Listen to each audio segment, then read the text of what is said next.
Students, so far we have discussed the first 3 paragraphs of chapter number 6, Quaid-e-Azam and his vision for Pakistan. Now we are on paragraph number 4 and let's discuss the difficult words we can find out in this paragraph. The first word is emerging. Emerging means something which is bringing up. जो चीज उभर रही हो हम उस चीज को emerging कहते हैं. Next we have principles.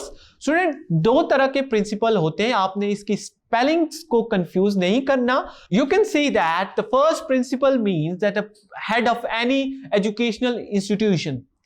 The next principle with the spelling PRINCIPLE, it means usul, it means rules and regulation. Then we have collective. Collective means मजमूई. मजमूई मीन जब सब लोग इकट्ठे होके कोई एफर्ट करते हैं उसको हम collective effort कहते हैं. स्टूडेंट, काइड was a man of a strong faith and belief. इस चौथे पैराग्राफ का ये थीम है कि कायद आज़म एक स्ट्रॉन्ग फेथ रखते थे और उनका पुख्ता यकीन भी था. आपको ये यकीन था कि पाकिस्तान एक ऐसी इस्लामी रियासत है जो कि प्योर इस्लामी बुनियादों पर तश्कील दी गई है और यही हमारी तरक्की की जमानत है.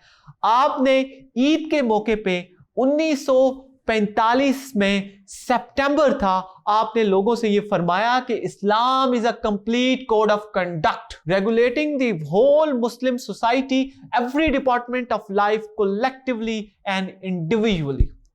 स्टूडेंट, इस बात का मकसद यह था कि इस्लाम हमारे पास एक कंप्लीट वे ऑफ लाइफ है. इस्लाम हमें हर चीज का रास्ता बताता है. चाहे वो इंडिविजुअल बेसिस पे हमें कोई प्रॉब्लम आ रही है तो हमें इस्लाम से उसका आंसर मिलता है. चाहे वो कलेक्टिव या सोसाइटी के बेसिस पे हमें कोई इशू आ रहा है तो हमें इस्लाम को गो थ्रू करना चाहिए, वो हमें एक परफेक्ट सॉल्यूशन देगा. इट मींस कि कायद was a true Muslim, जिनको ये पता था कि इस दुनिया में कामयाबी व कामरानी का राज सिर्फ और सिर्फ अल्लाह ताला की किताब कुरान मजीद है और कुरान मजीद को ही सामने रख के हम अपनी रहनुमाई हासिल कर सकते हैं. So student, this was all in this paragraph के इस्लाम इज द बेसिक और we can say fundamental principle behind the ideology of Pakistan. और कायद आज़म इस बात से बखूबी आगाह थे कि सिर्फ और सिर्फ इस्लाम ही हमें तरक्की की राह पे गामजन कर सकता है. आई होप आपको ये पैराग्राफ समझ आया होगा. Let's move to the last paragraph of this chapter.